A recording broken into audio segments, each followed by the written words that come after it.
the chase and the hunt, and I set the pace when I'm running. I always take what I want and I always give it 100. Don't need a bank, no I'm funded. Play the game like... Hello all you lovely people.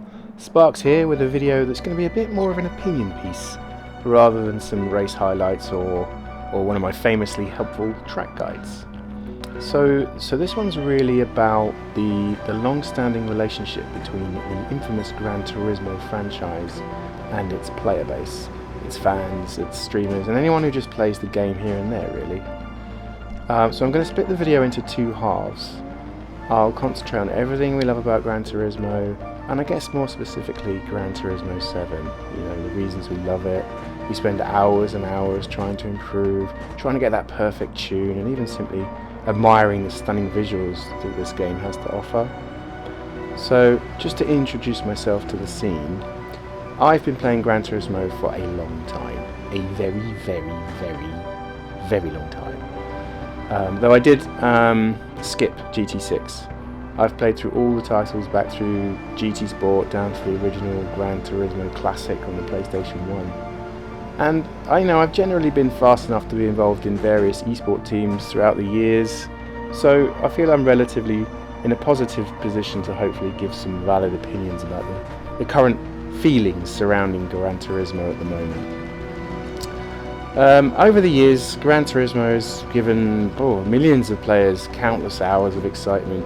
Each title that was released through the decades has only improved, really, on the already amazing visuals and physics that were...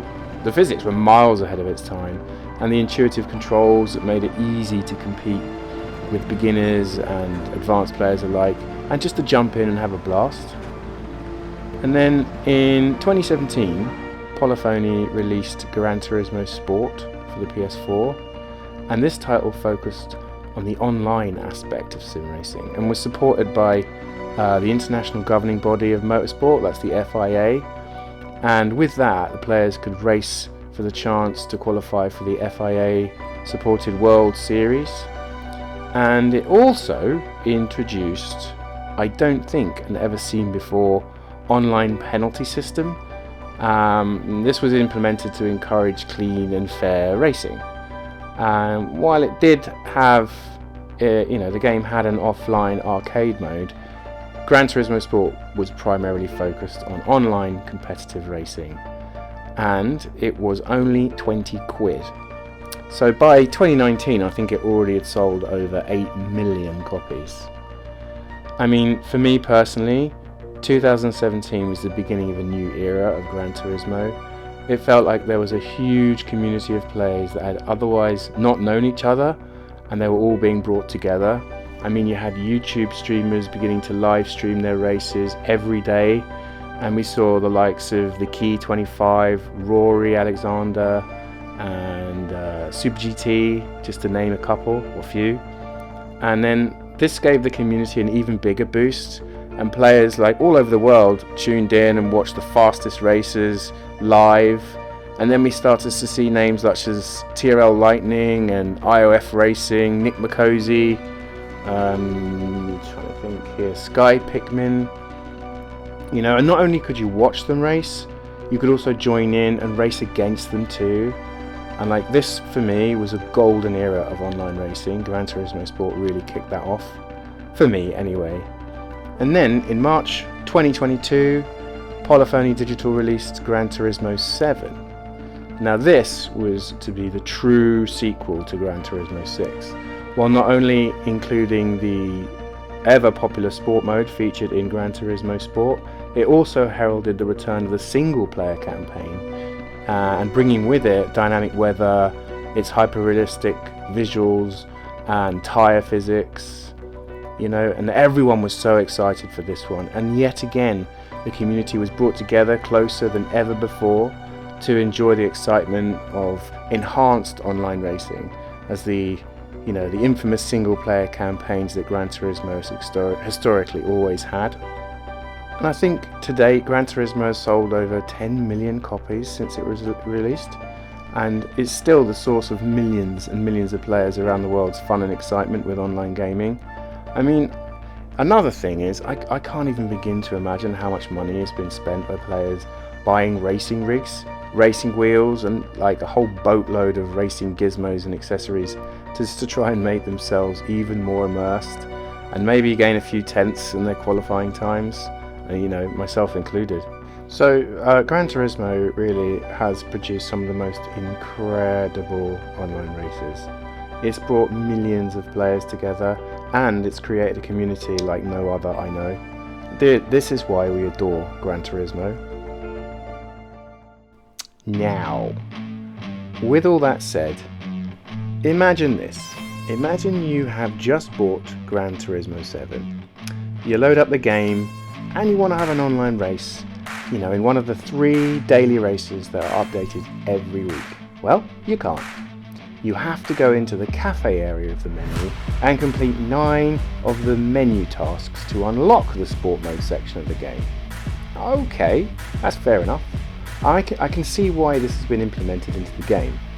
Maybe Polyphony Digital want the player to become accustomed to how the game's driving and menu mechanics work first. And sometimes there is an online daily race that involves a certain amount of car tuning.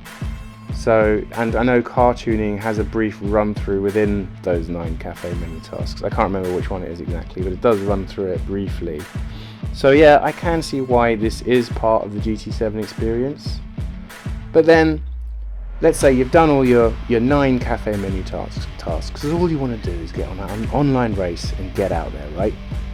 So you start at the very bottom of the driver ratings, which is E. So you start as an E driver, fair enough, of course. You enter into Daily Race C, which for this week is 10 laps of the fictional track called Dragon Trail, and it's in the Group 3 cars. You're on the start line, you're pumped, you're excited. You know you're a clean racer, and you trust that your fellow racers on track are also clean. And then you are greeted with this. Okay, so you're new to the game. You misjudged a notoriously difficult part of the track. You clipped the wall, which sent you into another wall. You've had your first accident. Now ordinarily this would be fine. You pick yourself up, you dust yourself off, except in actual fact, your race is already over. This game has decided it perfectly acceptable to hand you a 6-second slowdown penalty or a barrier collision. The very nature of the wording barrier collision implies that you have had an accident and therefore you are going to lose time, a lot of time. But now you are seen as a dirty driver as well. See, this is just an example of the current state of the hard-pushed and well-advertised Gran Turismo penalty system, and you as a new player have just experienced it in its full glory, and now you uninstall the game and move on. Okay, but let's say you didn't uninstall the game. Let's say you make it through this week and you move on to the next week. This time, it's the infamous Le Mans track in the Group 1 cars. Not too many walls to collide with here, so hopefully this should be fine, right? Wrong. This version of the track has no chicanes. No chicanes down the main straight, that is. Having no chicanes means you're going to rely on the slipstream to have any chance in the race whatsoever. It also means that drivers will implement a technique known as bump drafting. Now the problem with bump drafting in Gran Turismo is that the strength of the slipstream means that you're more likely to be ram drafting. And while ram drafting won't give you a penalty, it will be noted and your driver rating and safety rating within the game will plummet. So maybe you uninstall the game now. So, you know, these are just some of the tip of the iceberg examples when it comes to the issues plaguing Gran Turismo right now. And really all I can hope is that the amazing community that it has helped create doesn't become damaged by the serious flaws, but simple fixes within the game, I think. Anyway, I think the rant's over now, you'll be pleased to know. Thank you so much for watching, and if you did enjoy it, feel free to subscribe. I live stream Gran Turismo most days, and if you did enjoy it, feel free to hit that like button, and I hope to see you on track. See you later.